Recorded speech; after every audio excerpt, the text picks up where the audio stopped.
We like to call it the Supernatural Hour. And now, our hosts. Hey, welcome to the Supernatural Hour. This is your host, Raven. I'm Rogue. This is Doc. This is Chad. I'm Emmett.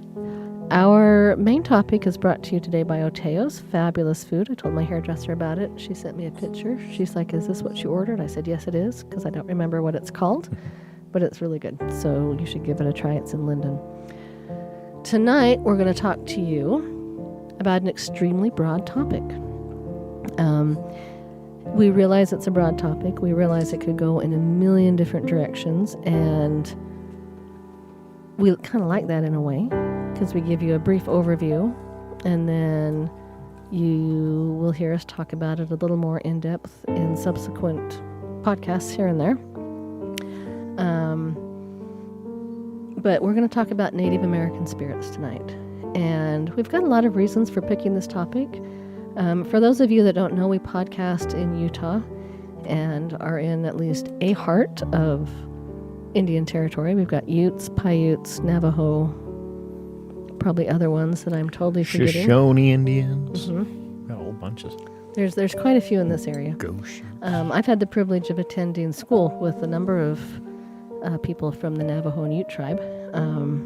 In residentials that we've run across, just like we talked about, we actually run across a lot of Native American spirits. Most of them are there protecting either the family or watching over the land. We had one case a couple of years ago in Orem where some people had just picked up a rock, but the spirit was not necessarily attached to the rock, but had seen them take the rock, and it was on his land, and he wasn't very happy about that. And he was causing them not trouble, but letting them know that he was not happy, that they had disturbed what he had been watching over. And so they just kind of, in the course of that investigation, made a pact to just return the rock back to nature, where it should be, and then haven't heard from them since. So we're going to call that good. And like I mentioned before, every time I've run across a Native American spirit, they've just felt very confident, very, I don't know what the word is, powerful, serene, calm. I actually like running across Native American spirits because I know no matter what else is going to go on in the house, that it's going to be okay. They're actually one of my favorite spirits to run across. Usually not very chatty, but confident and strong. I actually like them. I don't know, maybe I'm lucky, but that's been my experience with the Native American spirits. We've also dealt with the Skinwalker at Family Tree, and I know that Skinwalkers have I've heard people say the Skinwalkers are Usually a negative entity. Yeah, usually negative, but I haven't had that experience, at least not with the one that we've dealt with. And I don't know if it was just because we were comparing him to Lucy, and And he was at odds with her. Yeah, but he always, to me, was very protective. I mean, Chad and I went there one time just to eat. We weren't even ghost hunting. We just felt the need for a scone, and so we went to Family Tree, and as soon as we walked in, I could feel Lucy's hackles raise, and I could feel the Skinwalker come over. He stood by our table the whole time we were there, because he knew who we were, and because we had been at Family Tree a number of times. Yeah, this wasn't the first time we'd been there, and he He literally... was waiting for a tip. No, right? No, but just the feel I could get was her saying, "Oh, they're here. What are they going to do?" And she wasn't in a mood, to be trifled with that night. And he stood by us the whole time while we ate, just saying, "Nope, they're just here to eat. Leave them alone." And as soon as we were done and got up to go pay, he went back into the back where he kind of hung Hangs out. Yep. So, also, Petit Neat. We went there in October. We're going there again this March, not November. And We might go in November too. Just forecasting. Yeah. we're not going in November. So, Petit Neat School is actually named after Chief Petit Neat. And I know we took Peaches there one time a couple of years ago and just drove her past Petite Neat. We weren't investigating at the time, and she said, "Holy cow! There's a lot of Native American spirits there." So it's these kind of spirits are spirits that we deal with a lot. Not only just the Native American spirits themselves, but just the whole lore. And when it comes to Native Americans and spirits and the afterlife, they've got a very rich culture of that. Yeah. The Petite Neat School and Museum's on a prominent hill in Payson. And if you're watching on YouTube, I'll have a picture of it that we're doing. So, Emmett, you have something for us?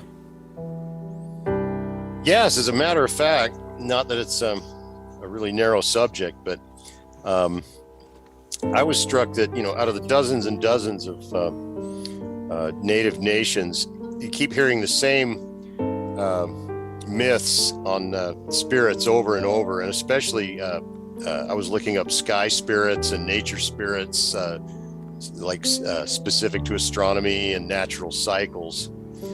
And one I hear and read about over and over is about the Sky Woman. A mother goddess, and the story varies a little bit, but it's usually about a human woman who ventures to the sky and marries the morning star, and sometimes their offspring is a hero, but it just repeats itself over and over again in the various cultures. One thing I noticed too is, and it kind of struck me as weird, but North American native myths and spirit legends are completely different from South American, and the whole structure and the belief system is just wildly different. But that's another topic entirely. But you see a lot of spirits associated with the planets, Jupiter, Venus. They have there are nature spirits, sun spirits, star spirits, the morning star, Star Boy, who's associated with the planet Jupiter. He travels across the night sky, much like his father, the morning star. Moon spirits.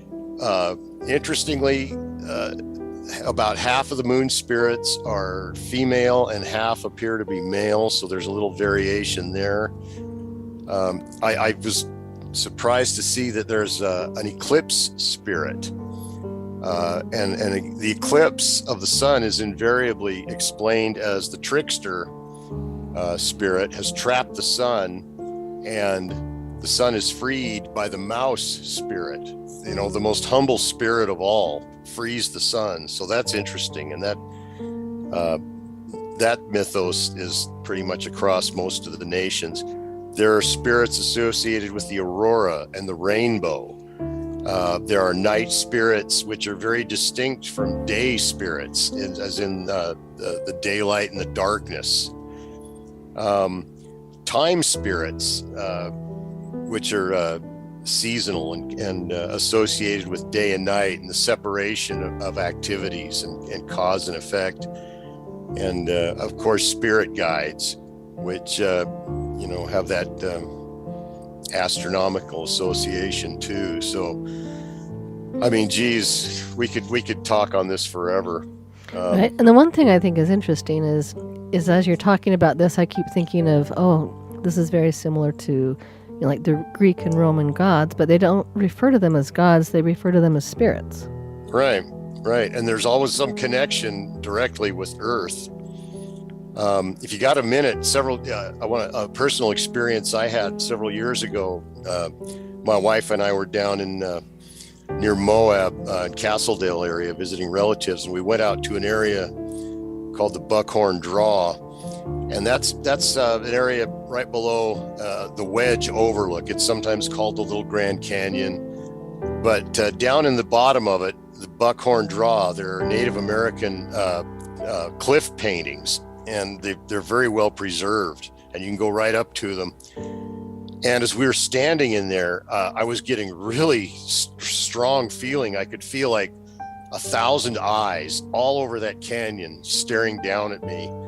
And the feeling I got was that I did not belong there and was not welcome at all.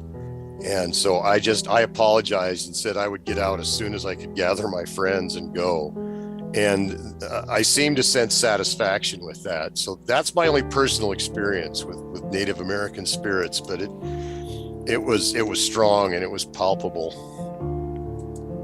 And that is one thing I've noticed when I've run into the Native American spirits is they're very strong in a good way. I didn't feel threatened, but I was told that I really didn't belong there and I wasn't welcome. And as soon as I told them that I would leave and I understood, they seemed satisfied. To me, I guess the best way to describe it is they just have a confidence that is palpable. Yeah.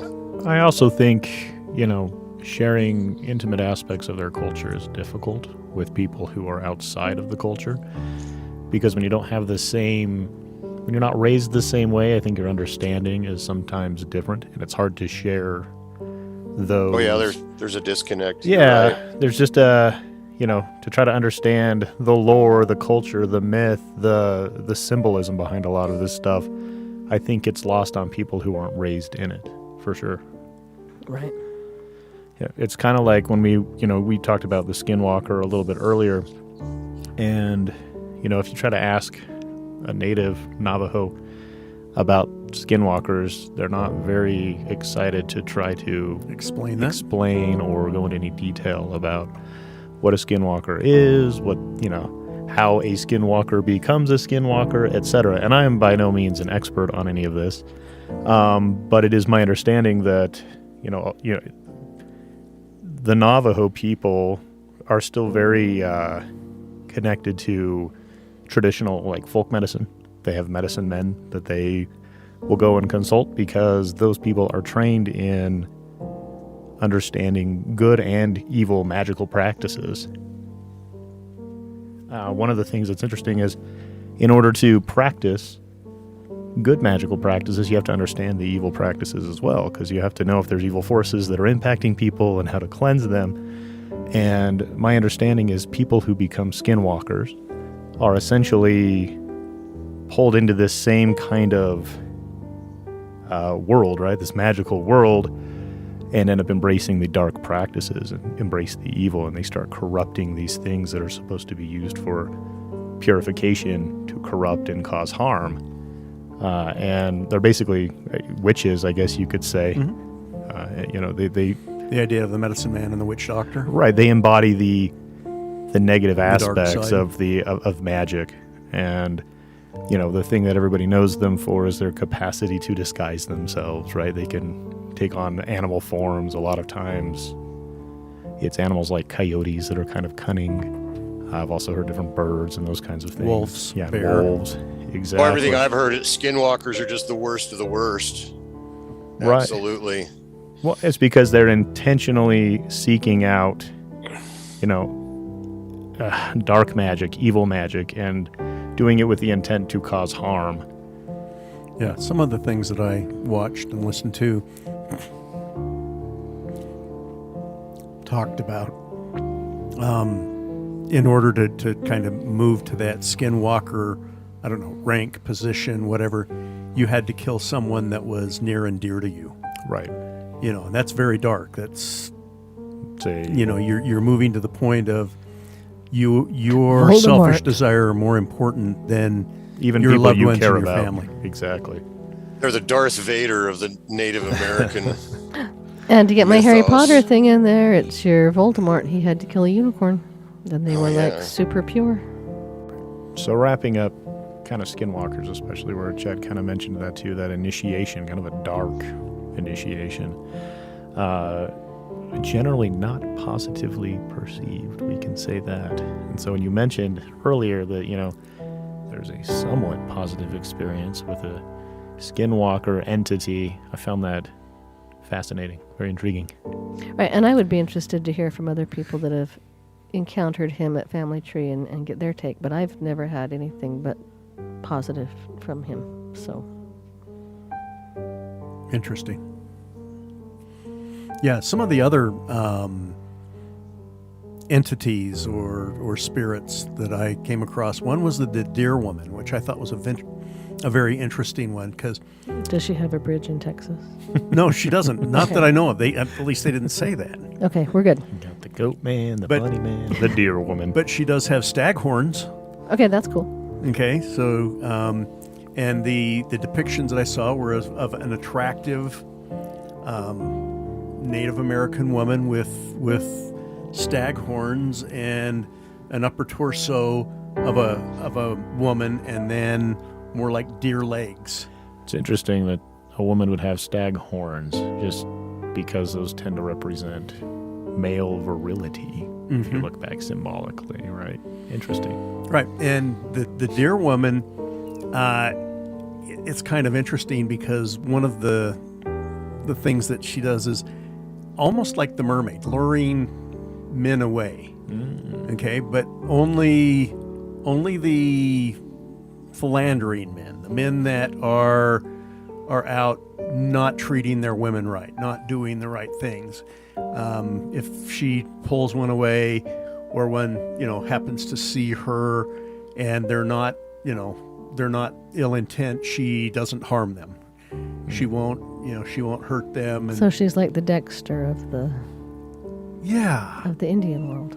But if they're philandering and they're out looking for, a good time, let's say, yeah, she'll stomp them to death with her hoofs and There you go. and stack, and her horns. So very interesting. And I hope I haven't misrepresented this for Native Americans, but this is kind of the thing that I've gotten. I'm sure there's a lot more nuance to it than just that. But someone that is not necessarily evil, but isn't necessarily someone you want to run across either. Well, it sounds like if you're doing what you're supposed to, you shouldn't worry about it. Right. You could possibly run across her, but it wouldn't be a problem for you. Right, and with that backstory, I could definitely see why those stag horns would symbolize sexual prowess. Being that's the thing that these men are off doing their things, that you can lure them in. There's that attraction there. I can see why, from a symbolic standpoint, they would use the stag horns stag or the horns? antlers. Yeah, that was a real interesting. And the staghorns also came into play a lot on some of the things I saw with the Skinwalkers, that they were shown. Sometimes they're represented with a stag skull. Most of the flesh is off of it, but you've got the horns, and then they'll be represented with sometimes a chest where you can see the ribs and different things, but humanish, but with Animal features. for the Skinwalkers. That's like a variation on the Christian mythos of the standard death figure almost, Yeah, very much. The Grim Reaper. Yeah, the same impression. Yeah, exactly. Yeah, kind of something very much like that. But generally represents the dark side of things, right? Yeah, and another one that was quite interesting is the Windigo. I don't know if any of you ran across that in your research, but they talk about the Windigo, and a lot of this is happening up in the Great Lakes area, Midwest, where the Wendigos are a legend, a mythos for those people. And that one was represented as the things that I saw, almost vampiric-like, transparent skin, more humanoid, but very almost like vampires, longer fingers. And Did they start as a human that chose that path? I think so. Yeah, I think so. I'm not positive on that, but they're another very dark entity that you don't want to cross and come into contact with. But the Windigo, you hear about them, and that's another one of those spirits. And then there were some very interesting spirits. The White Buffalo Woman. And that was a very positive spirit. And they talk about how she came and brought the buffalo to the people when they were in time of, hardship, and it's a one-to-one relationship that the natives and the buffalo are one. That there's Like a connection. there's a with the connection, earth right? And one of the comments was, we use all of the buffalo. That the Native Americans used all of the buffalo, but they didn't use all of the buffaloes. It's very Right. different that If they killed one, they used the entire thing. you used everything. They didn't kill all the buffaloes. Right. That was the white men. Is buffaloes, is that a word that you plural, or is it just buffalo? Buffaloes sounds weird. I usually just say buffalo, but I bet buffaloes is probably fine. I don't know. I'm trying to A plural herd. Arabic, that's hard. A herd of buffalo. Lots of buffalo. How's that? I don't know. A herd. Bison. Well, But it's really interesting with some of the myths about the buffalo and the white buffalo woman, and how she came and brought that to save the people, and how tightly wound that the Plains Indians were with the buffalo, that it was their livelihood, and their very existence depends on the buffalo. Yeah. And white people killed them all. I was looking up a little bit about the Wendigo, because we were talking about it, how it's described as a malevolent spirit that can possess human beings. It's known to invoke feelings of insatiable greed and hunger, the desire to cannibalize other humans, as well as the propensity to commit murder in those that fall under its influence. So some pretty dark stuff. And in modern psychiatry, there's a term called Wendigo Psychosis, which is characterized by symptoms such as an intense craving for human flesh Cannibalism. and an intense fear of becoming a cannibal. So, Wendigo I Psychosis. hope you don't run into that every day. Jeez. Can't say I've ever thrown that on the old diagnosis list. Yeah, what's the code for that? Yeah, exactly. You're going to become the doctor that knows all these psychotic codes. Obviously, this is mal de ojo. This is Wendigo Psychosis. Like, yeah. Supernatural Hour podcast, guys. Come on. Hey, so Rogue, what have you got for us? so I looked into the animal totem spirits that coincide with our astrological signs. So I'm kind of on the same lines as Emmett. Some of the animals I was a little intrigued by, you wouldn't kind of think would be, I guess, your typical spirit animal, because I'm listening to you talk about like buffalo. So I was quickly going through the search, and there is not a buffalo. However, number one for January, let's just start there. It's an otter. So otters are not close, but right, otters are cute. February is the wolf. March is a falcon. April is a beaver. May is a deer. So That's me. I Oh, wait a minute. guess Nay, we're never getting mind. I take that back. June. June is the woodpecker. There you go. is That's that you. That's me. So you're a woodpecker. I like the deer better. Woodpeckers are just kind of annoying. Maybe it fits me. July. That's hilarious. So July is a salmon. August is the bear. October, which that would be a couple of us, is the raven. Sorry. Which Raven. one? Which one is Raven? October. October. So Libra is the raven. I was born in the wrong month. October is the snake, so October to November, and then November is the owl, and December is the goose. Now, so Owl is my spirit not all of animal. their animals are extreme. Owl isn't bad. It's a little meaner than a woodpecker. I'll take it. I'm an owl. My There you spirit go. animal is an owl, actually. But apparently my Native American spirit animal is a woodpecker. Not even the raven. I'm just glad I'm not a salmon, I don't know. They have to swim. They have to swim like against the current. Yeah, and then you spawn They're pretty once and tough. die. And the heck with that. You die of exhaustion. Just Yeah. Well, what a way to go, I guess. All right, for all you salmon out there, you guys Yeah. are tough, though. So, Raven, what do you have? So I kind of went the religious-y route, as it were. And I think most people, and I don't know because I've never polled lots of people about this, but when I think of Native American spirits, the first thing I think of is the Great Spirit, right? It's the concept of a life force, like a god or a supreme being. It's actually common to a number of the indigenous cultures in the United States. The idea of a great spirit is not necessarily shared by all the cultures, and it's not even necessarily interpreted the same way. Each tribe, each of these groups, has a little different take on it, and you can say that for any religion, actually. Not everybody necessarily interprets it the exact same way.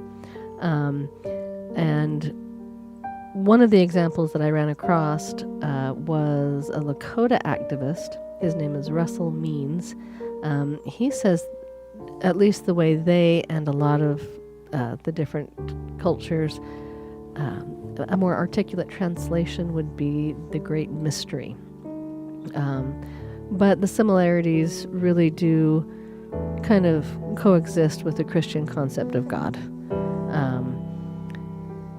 It's been conceptualized, through animals, through celestial deities, a god of creation, some history thrown in there, some eternity thrown in there. But really, however it's conceptualized, it takes a personal interest in world affairs and, intervenes in, the lives of human beings when needed.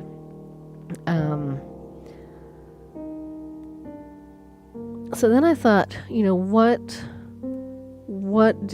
thought, okay, there is this belief of a great spirit, of a higher entity.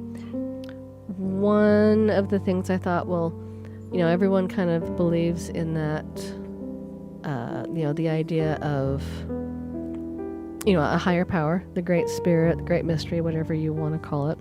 So I thought, I wonder what they believe, like in an afterlife, or, is there an overarching belief in ghosts? I thought, there are the spirits of the trees and the spirits of, everything that you guys have talked about, the buffalo woman. And I ran across just a list of some of the different cultures. For example, in the California cultural area, it says among the Hupa, ghosts are usually a temporary phenomenon. And the idea there is before journeying to the land of the dead, the individual's soul was believed to haunt the village for 4 days, kind of in an attempt to come back. It's kind of like, I don't want to die. It kind of had 4 days to come back. Oftentimes it couldn't. On the 5th day, the souls of the dead would go to an underworld, but they could return at time to, the way they put it was to bother the living, especially the relatives. Not to visit, not to... Just to harass Not them. to comfort, but to bother them. And that's, if I'm ever a ghost, that will be me. I'm going to come back and bother you. So there you go. That's interesting. I've heard that in other, various Native American stories. Is the spirit will hang around for an interval, like you said 4 days. I've heard like 3-4 days, and before it moves on. But then I've also heard that sometimes a piece of that spirit stays behind, and maybe that's the same thing as their connection to come back and kibitz. Mm-hmm. Yeah. So in the Northwest, there's even a little different culture. There's a tribe called the Makah, and if I'm mispronouncing these, I'm so sorry. I'm doing the best I can. And they live on the western coast of Washington's Olympic Peninsula. And there's a gal who has studied them. Her name's Elizabeth Colson. And her report says that ordinarily in this culture, ghosts aren't seen, though people are certain that they're in the village. It's like they can't see them, but they know they're there. And they also like to hang out on the beach. So they know that they're on the beach.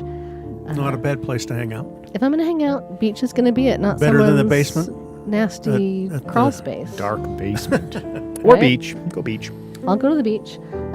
They believe that spirits appear in the dreams of the living, and these are usually regarded as a warning of some impending calamity. So you don't want them, in this culture, you don't want these dreams from these relatives. Except for it might be nice to be warned. Yeah, at least they're trying, right? They're like, we're just going to sit back and watch this go. Yeah, and they don't do. say anything. Yeah, it's like just. But they also believe that spirits of the dead come back to guide the living to the land of the dead. So when it's your turn to pass, they'll come and help you, which is common in our culture. So the Great Basin culture area, which is where we are in the Great Basin. There is a book. It's called The Handbook of North American Indians by. Oh, and I'm not even going to say. It's spelled A-K-E. Last name is Hultkrantz.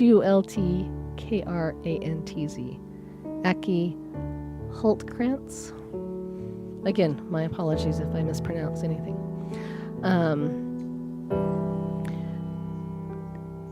In this area, in the Great Basin area, the ghost was dreaded because they believed it wanted to get the living and take them to the other world for good. But so I'm thinking, it's good for the ghost, maybe not good for the living person, right? Right, and I think for good just means like forever. That's what I think. Not like, hey, this will be great. Let's take you to the other world. It'll be fun. For good. I think it's It'll be for good. Not Forever. for good, for good. You ain't coming back. Exactly. So they believe that ghosts appear in dreams, but also in daily life. They believe that ghosts will take the forms of human beings, animals, whirlwinds. And that's something that is Great Basin wide. So Great Basin is going to be Utah, parts of Nevada, parts of Idaho. You said whirlwinds? Whirlwinds. Wow. Yep. It's a pretty dynamic range there. You can be a bird or a human or a whirlwind. Whirlwind. I think I would do whirlwind because that sounds pretty awesome. A little more ominous. It says some of the American Indian cultures in the Great Basin area, ghosts are feared as they're felt to be associated with illness, death, and bad fortune. These are the ones that were thought to travel in whirlwinds because they're looking for where they used to live. So maybe I don't want to be a whirlwind because they're foreboding. Okay, I take back my whirlwind want. You could be a woodpecker. I am already a woodpecker. I'm just annoying. That's what I am. As everybody who listens shakes their head. Yes, she is. Okay, and then as far as like the Western Shoshone, that's one we didn't mention was in this area, Shoshone. I don't know. Maybe you said Shoshone. Yeah, I said something. I don't know. Shoshone, we love you. They believe that the ghost leaves the body immediately after death. They believe it was feared by California and Nevada groups. And dreaming about a dead person was regarded as a bad omen. So I kind of thought that was funny. The Great Basin They're all scared of ghosts. ghosts were like, Bad yeah, omens. you guys are scared of our ghosts. I don't know. That's funny. I was just up in Lava Hot Springs, which is part of Bannock, the Bannock County, I believe, area. Bannock tribes. Yeah, that might be Caribou, I'm not sure. But the Shoshone Bannock operated up in that part of Idaho, and Lava Hot Springs is a pretty cool place. A lot of people say it has a lot of energy there as well, because people would go there for cleansing and healing purposes as well. Right. I thought there's a lot of really cool old buildings up there. We should see if maybe it'd be possible to investigate sometime. We've actually looked into it a little bit. We'll work on it in Just the saying. warmer It's season. got those Shoshone roots. That's Hot not one that Springs. has to be a warmer season one because you can do it in the middle of the winter. I literally just went and soaked in some hot springs. Yeah, but it's only yesterday. warm in the Crazy. winter if you're in the hot spring. The rest of the town is Yeah, cold. legit, it was 3 degrees, I think, when we woke up. Yeah, it was cold. And you can't sit in the hot spring the whole time. But the hot springs they're dang hot. Oh, they're 112 degrees. So did you say this is just like Russia? No, pretty much. Although I told my wife, I'm like, you know, we were when I was in Russia, it had to be like 40 degrees colder than that before we were like, we're not going to go outside. So it was bitter cold, but not even close. Back to the Plains Indians. Yes, yeah. Plains Squirrel. Indians. I was just saying, Shoshone. So I think this is me. Everyone has their own idea, but when someone says Native Americans in reference to the United States, because Native Americans, I think everyone's first thought maybe goes to the Plains Indians with the buffalo and you're thinking the Cheyenne, and so in the Great Plains culture area, ghosts cause Cheyenne some uneasiness, and I think that kind of goes. I think most people are a little uneasy about ghosts. In that culture, they are rarely seen, but are often heard and felt. And they're not necessarily the ghosts of particular people. They say when a Cheyenne hears weird or whistling noises outside his lodge, he knows the Mistai are abroad. That's what they call them, the Mistai. He says Mistai, and when I say he, the fellow who's kind of done the background on this is named George Bird Grinnell, and he has a book called The Cheyenne Indians, Their History and Lifeways. He says Mistai is always alarming, but never, as far as anyone knows, have ever done any actual harm. They seem to take pleasure in frightening people. He says probably think of a white man, and that's what he said. I'm not trying to be a bigot. White man's idea of a hobgoblin or a malicious elf. And then there's another Great Plains tribe called the Blackfeet. They feel like the dead could be seen or could not be seen by the living, but could communicate also with weird whistling sounds. Not necessarily, EVPs that we would hear or anything.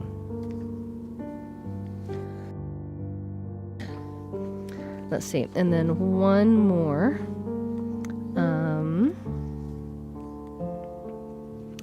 Here's one. So back to the Plains Indians in Montana, the Cree, they believe that ghosts are similar to other people, and they wear the same clothes they were wearing when they died, which is kind of where I'm at. And they say ghosts are different from the living because they can't touch the earth when they're walking or dancing because they're dead, so they stay about 12 inches above the ground. And they do believe they are capable of walking through the logs or walls of a house, and they don't need to use the door. And they believe that a person can hear a ghost but not see it. So in the Great Plains, there's a lot of hearing the ghosts, not a lot of seeing the ghosts. They also believe that if you do not provide a suitable funeral feast, the ghost might get a little ticked off and linger. So if you don't want ghosts hanging around, have a good feast, and then they won't bother you. Or at least a little ceremony. Yep. And then the last one, if you are in the subarctic culture area, northwestern Canada, ghosts are generally feared in that area, and they would do a lot of things to kind of placate these ghosts. So if travelers were passing near a grave, they would offer food to the deceased. They would also take morsels of food and throw it into a fire, and when it hissed, it was interpreted to be a call from the dead. So there is a little taste of ghosts in some different cultures. I thought that was a very interesting topic. Very interesting, and we will definitely be picking some of these aspects and going more into depth on those, because I think we could talk for a whole hour just about skinwalkers. Yeah, that was probably and everything. That was like a brief overview of an awful lot of stuff. Yep. But it was good. We can dive deep. Stay spooky, my haunty friends. Have a good one. Nicholas. Have a good one. Hey, good Till night. next time. Good night, all. Back to the future. Oh my Doc Brown, Emmett Brown. All right. You've been listening to the Supernatural Hour at AdvancedParanormal.com. The Supernatural Hour is part of the Radio Ronin network, found at RadioRonin.com. Copyright by Advanced Paranormal Services.